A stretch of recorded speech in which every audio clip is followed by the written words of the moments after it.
বাংলার জমিনে মামুনুল হক নামক একজন মানুষ আছে, আপনারা কি তারে চেনেন? আজকের মামুনুল হকের একটা ঘটনা ঘটেছে। তার ওস্তাদ সম্ভবত মাহমুদুল হাসান সাহেব, আল্লাহর প্রিয় বান্দা, তাকে স্টেজে পাওয়ার পর আদর করে ছোট করে একটা গালের মধ্যে হয়তো বা আদর করে চড় দিয়েছে। মাঝে মাঝে আবেগ আপ্লুত হয়ে মাঝে মাঝে মানুষ অনেক কিছু করে ফেলে দেয়, কথা বলুন ঠিক কিনা? প্রিয় ছাত্রের উপরে অনেক জুলুম গিয়েছে, তাকে মেরে ফেলার জন্য চক্রান্ত হয়েছে, তারপরও তিনি বেঁচে রয়েছে। এত হাজার ষড়যন্ত্রের মধ্যেও তিনি বাঘের মতন হুঙ্কার ছাড়তেছে। একই স্টেজে পাওয়ার পর ওস্তাদ আবেগে আপ্লুত হয়ে তার গালের মধ্যে হালকা করে একটা চড় ছোঁয়ায় দিয়েছে। নিট দুনিয়ার মধ্যে অলরেডি সেইটাকে নিয়ে ঝড় শুরু হয়ে গিয়েছে। আমার প্রিয় ভাইরা, ভালোবাসার অনেকগুলো মুহূর্ত থাকে, ভালোবাসার অনেকগুলো পর্যায় থাকে। ছোট্ট নাতি কথা বলতে পারে না, কিন্তু দাদু ওপার থেকে ফোন দিয়ে বলে, বিয়ান আমার নাতিকে একটু কথা বলতে দাও।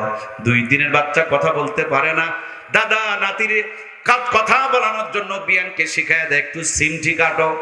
সুবহানাল্লাহ বলবেন না? দাদায় বলে সিমটি কাটো। নাতি যখন সিমটি কাটে, নাতিরে যখন বিয়ান সিমটি কাটে, কান্না শুরু করে। আর ওপার থেকে দাদু মজা নিয়ে বলে, দাদু ভাই কেমন আছো, কেমন আছো, এই তো আসবো, আর কাঁদো না, কেঁদো না। সিমটি দিয়া কাদা, আর ওপার থেকে মহাব্বত আর ভালোবাসায় দাদু ভাই বলে ডাক শুরু করে দেয়। আমার দিলের বিশ্বাস এই চটটার কারণ ছিল ওই রকমই একটা কারণ, কথা বলুন ঠিক কিনা? দরদের ভাইয়ের, আমার মামুনুল হকের কত নির্যাতন না তার উপরে গিয়েছে। বেচারির কিডনি 2টা ড্যামেজ হয়ে গিয়েছে, কিন্তু তিনি একজন কোরআনওয়ালা মানুষ। মামুনুল হক যদি আপনাদের পীরগঞ্জে আসে আর কোনো মুসলমানের চার দোকানে বসে, বলুন তো দেখি, দোকানদার তো নরমাল করে চা বানাবে? যারা যারা কথা বললেন না, কিয়ামতের দিন বোবা শয়তানের কাতারে দাঁড়াতে হবে, কথা বলুন ঠিক কিনা?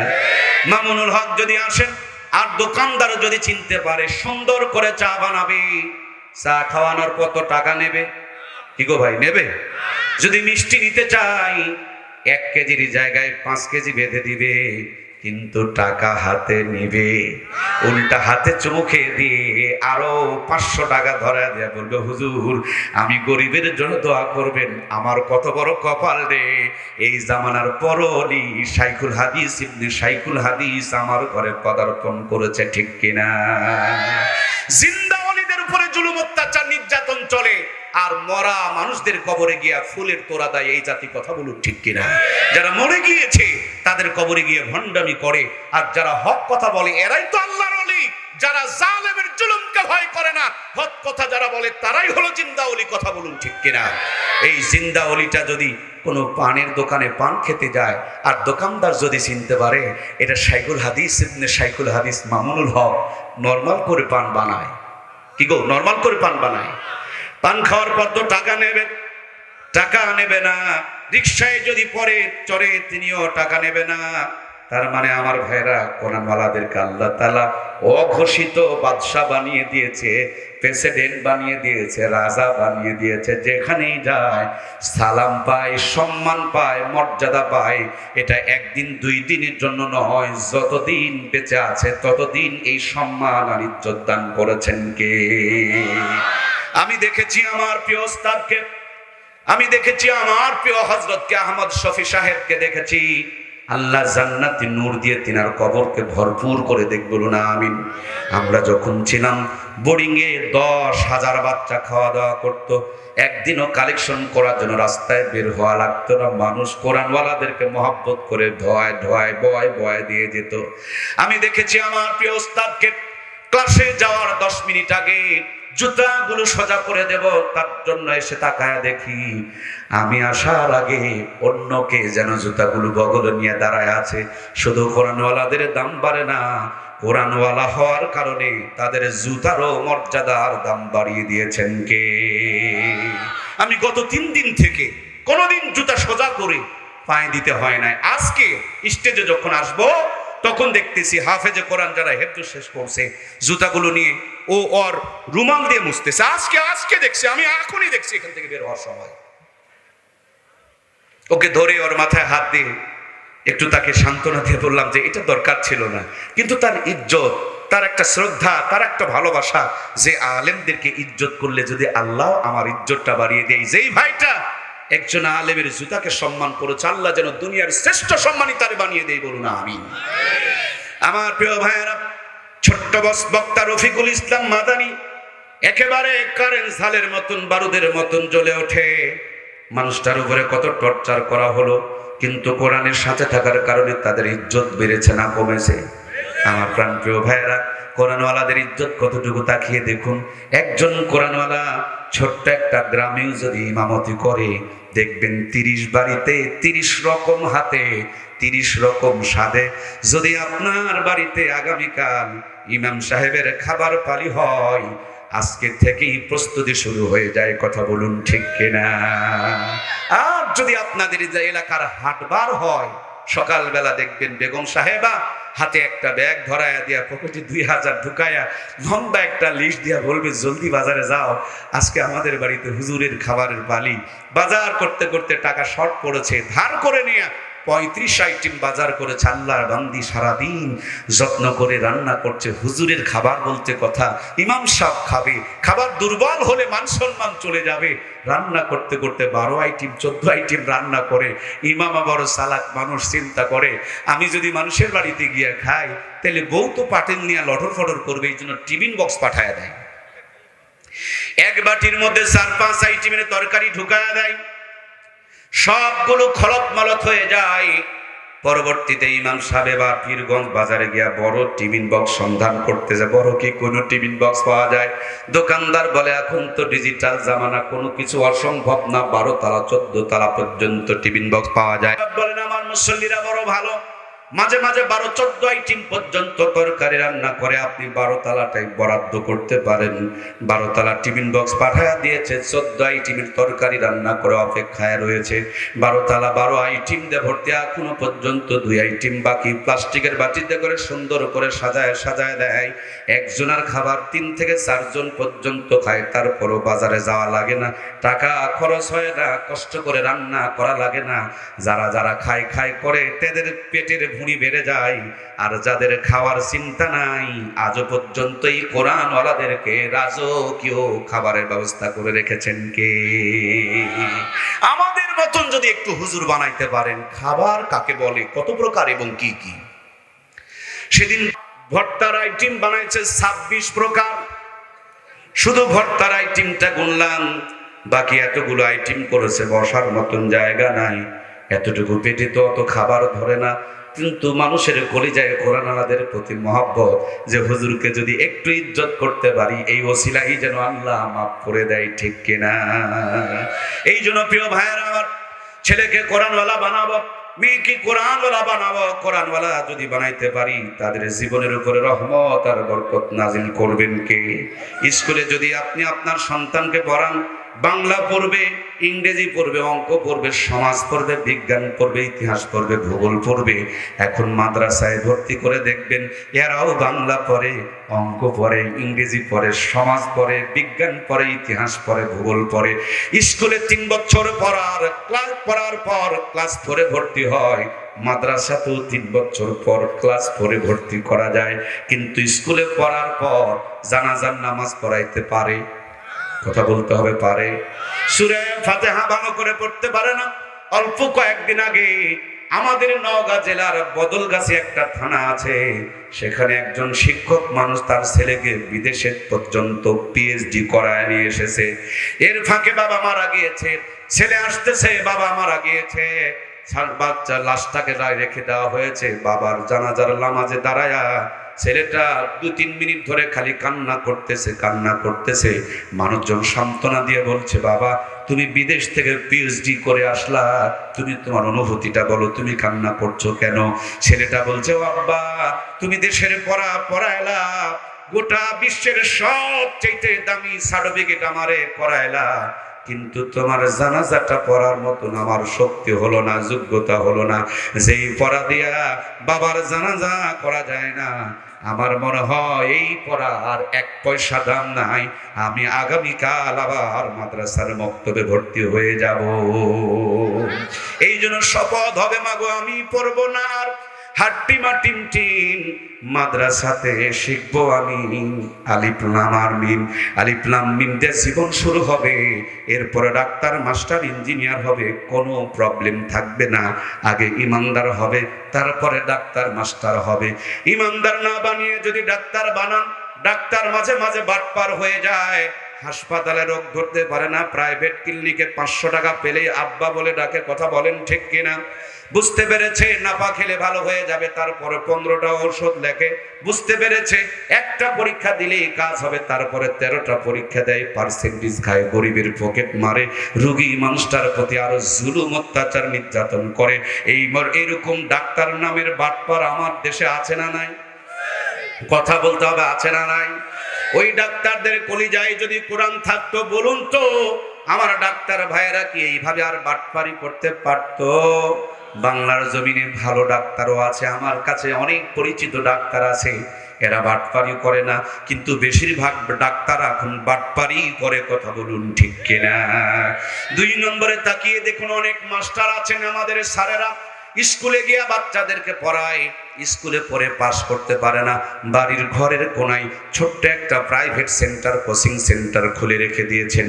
আধা ঘন্টা লেখাপড়া করলে পাস করে, অত বড় বিল্ডিং এ সারাদিন পড়ার পর পাস করে না, কিন্তু এখানে আধা ঘন্টা পড়লেই পাস করে। তার মানে স্যারের মাথায় মাল আছে, সরকার স্যারের চাকরি দিয়েছে, ওই মালগুলো স্কুলে বের করে না, স্কুল থেকে বেতন খায় আর প্রাইভেট বাণিজ্য করার জন্য এখানে সাপ্লাই করে দেয়। যিনি দায়িত্ব পালন না করে বেতনগুলো তুলে তুলে খায়, বলুন তো দেখি স্যারদের ওই টাকাগুলোকে হালাল হতে পারে? আমার দেশে বহুত ইঞ্জিনিয়ার আছে, রড গুলো বিক্রি করে দেয় আর রডের পরিবর্তে বাঁশ ঢুকায়া দেয়। বাঁশ ঢুকানেওয়ালা ইঞ্জিনিয়ার আছে না নাই? আমি ইঞ্জিনিয়ার চাই, কিন্তু ইঞ্জিনিয়ারটাকে কোরআনওয়ালা ইমামদার ইঞ্জিনিয়ার চাই। আমি মাস্টারও চাই, কিন্তু মাস্টারটাকেও ইমামদার মাস্টার চাই। আমি ডাক্তারও চাই, ডাক্তারটাও ইমামদার ডাক্তার যদি হয়। আমি এমপি চাই, মন্ত্রী চাই, রাষ্ট্রপতি চাই, সবগুলো যদি কোরআনওয়ালা হয়ে যায়, সোনার বাংলা অল্প দিনেই সোনাতে রূপান্তরিত হয়ে যাবে, কথা বলুন ঠিক কিনা? এই যে 2024-এর মহান স্বাধীনতা, আবু সাহিদ যেখানে শুয়ে আছে যে জমিনে, সেই জমিনে দাঁড়িয়ে বলছি প্রিয় ভাইয়েরা, স্বাধীন হওয়ার পর আপনারা অনেকে আনন্দে আছেন, আমি তো আতঙ্কের মধ্যে আছি। আপনারা আনন্দে, কিন্তু আমি তো আতঙ্কে। আপনারা বলতে পারেন কিসের আতঙ্ক? আমার আতঙ্কটা হলো, স্বাধীন তো একবার নয়, এর পূর্বেও তো আমরা বহু স্বাধীন হয়েছি। দেখুন না, স্বৈরাচারের 7 চাচা যখন সব কেড়ে নিয়েছিল, জীবন রক্ত দিয়ে দেশের মানুষ দেশকে স্বাধীন করেছিল। তার আগে পাকিস্তান থেকে স্বাধীন করেছিল, তার আগে 200 বছর ব্রিটিশরা আমাদেরকে চাকর গোলাম বানিয়ে রেখেছিল। আমাদের দেশের মানুষেরা জীবন আর রক্ত দিয়ে দেশকে স্বাধীন করেছিল। স্বাধীন হলাম 4 বার, স্বাধীনতা থাকে না কেন? স্বাধীনতা টিকে না কেন? স্বাধীনতাগুলো হারিয়ে যায় কেন? যে অন্ধকার থেকে বের হয়ে আসি, আবার সে অন্ধকার আমাদের উপরে চেপে বসে কেন? কারণ হলো এক চোর চলে যায়, আবার আরেকজন চোর ক্ষমতায় বসে যায়। যেই পরিমাণ অন্ধকারে ছিলাম, তার চাইতে বড় অন্ধকার আমাদেরকে ঠেলে দেয়, কথা বলুন ঠিক কিনা? সুতরাং কলিজার টুকরা দরদের ভাইয়েরা, আর বাংলাদেশে কোনোদিন রক্ত ঝরবে না, আর বাংলাদেশে কোনোদিন লাশ পড়বে না, আর বাংলাদেশ কোনোদিন স্বাধীন করতে হবে না। বাংলাদেশের রাষ্ট্রপতির চেয়ার থেকে নিয়ে মেম্বারের চেয়ার পর্যন্ত প্রত্যেকটা জায়গায় যদি কোরআন সুন্নাহর আদর্শের মানুষগুলোকে সেটআপ দেওয়া যায়, আর জাতি কোনোদিন পথ হারাবে না, কথা বলুন ঠিক কিনা? এই জন্য নেতা যারা বানাবো, নেতাগুলোকেও কি কোরআনওয়ালা বানানোর দরকার আছে না নাই? আজকের আলোচনা হলো আমার সেটাই। সুতরাং দরদের ভাইয়েরা, এই কোরআন এটা জান্নাতি একটা নিয়ামত। আপনাদের রংপুরে কি ট্রেনের লাইন আছে? দেখবেন ট্রেনের লাইনে ট্রেন দাঁড়িয়ে থাকে, ইঞ্জিন সামনে, বগিগুলো পিছনে, সাইকেল পড়ে যায়, কিন্তু ট্রেন এত বড় যান কিন্তু পড়ে না। এটা গুড়গুড় করে গড়তে ঢাকা পর্যন্ত চলে যায়।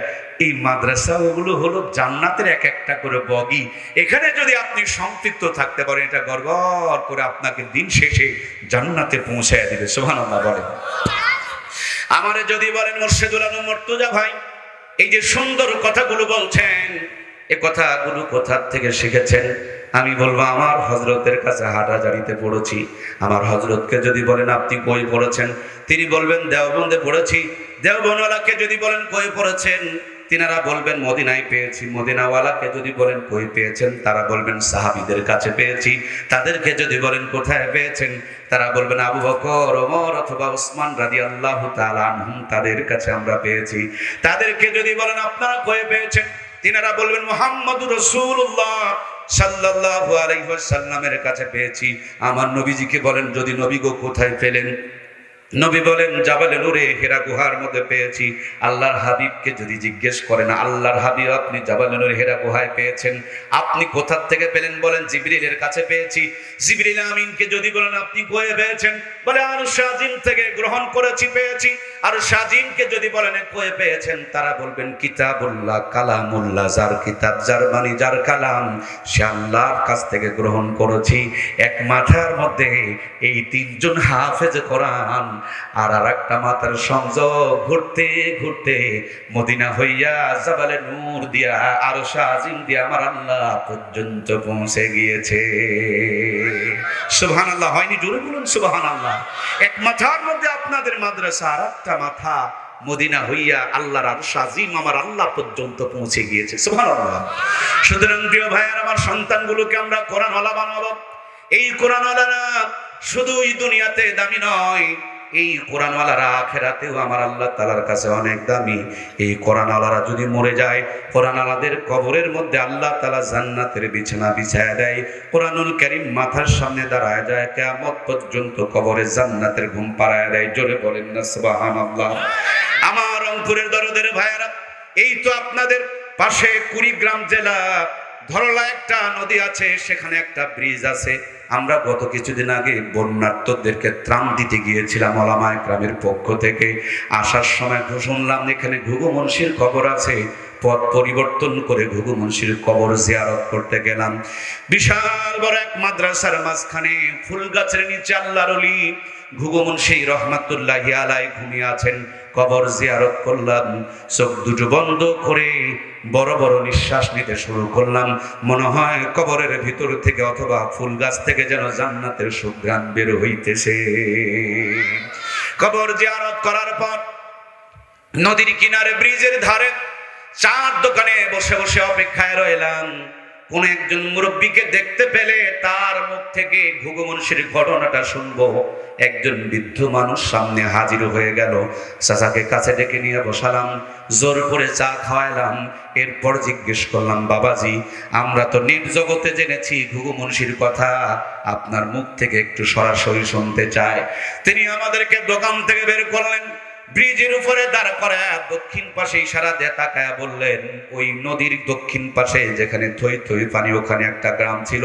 সেখানে মাওলানা বশির উদ্দিন নামক একজন আল্লাহর বান্দা ছিল। তিনি সরমনার মুরিদ ছিল। কোরআনুল কারীম সবসময় তার জবান থেকে তেলাওয়াত হতো। তিনি যখন কোরআনুল কারীম তেলাওয়াত করতেন, মাথাটা নড়াইতেন, ঝোঁকাইতেন আর তেলাওয়াত করতেন। এই জন্য বন্ধুরা তাকে ঘুঘু মুন্সি বলে ডাকতেন। আসলে তার নাম মাওলানা বশির উদ্দিন। মাওলানা বশির উদ্দিন ওরফে ঘুঘু মুন্সি ইন্তিকাল করলেন। নদীর কিনারে কবরস্থানে তার কবর দেওয়া হলো। কালের বিবর্তনে নদীর পুল ভাঙে, পুল গড়ে, এই তো নদীর খেলা। এই খেলা চলতে চলতে গ্রামটা এক সময় পানির নিচে তলিয়ে পড়ল। অল্প কিছুদিন পর কবরস্থানের ভাঙন শুরু হয়ে গেল। রাখালেরা গরু চড়াইতে গিয়ে দেখে একটা কবর ভেঙে গিয়েছে, কিন্তু লাশটা নষ্ট হয় নাই, কাফনের কাপড় বের হয়েছে। পানির মধ্যে কাফনের কাপড়টা ভাসতেছে। গ্রামের লোকজনকে খবর দিলে কবর থেকে লাশটাকে তোলা হলো। মুখের থেকে কাফনের কাপড়টা সরাইয়া দেখা গেল 32 বছর পূর্বেকার ঘুঘু মুন্সির লাশের একটা পশম পর্যন্ত নষ্ট হয় নাই। সুবহানাল্লাহ। এটা হলো কোরআনওয়ালার ইজ্জত। আমার দরদের ভাইয়ারা, আপনি আপনার সন্তানকে জ্যাকেট পরিয়েছেন কেন? বলে ঠান্ডা যেন না লাগে, নিউমোনিয়া যেন না হয়। বৃষ্টির দিনে রেইনকোট পরান কেন? ছাতা মাথায় দেওয়ান কেন? বলে বৃষ্টির পানি যেন বডির মধ্যে না পড়ে। যেই বৃষ্টির পানি রেইনকোট পরলে বডিতে ঢুকবে না, আর জ্যাকেট পরলে ঠান্ডা গায়ের মধ্যে লাগবে না। তেমনি কোরআনুল কারীম যদি আপনার আমার সন্তানকে কলিজার মধ্যে দিয়ে দিতে পারি, ওটা নাস্তিক বেঈমান মুরতাদ হবে না, দাঁড়িয়ে প্রসাব করবে না, জাহান্নামে যাবে না, বাপ মার সাথে খারাপ আচরণ করবে না, ওই মেয়েটা ইজ্জত বের করে দেশের মানুষকে দেখাবে না, কম্বল চুরি করবে না, গম চুরি করবে না, ক্ষমতার অপব্যবহার করবে না, বাংলার জমিনকে শোষণ করে ফেলবে না। কথা বলুন ঠিক কিনা?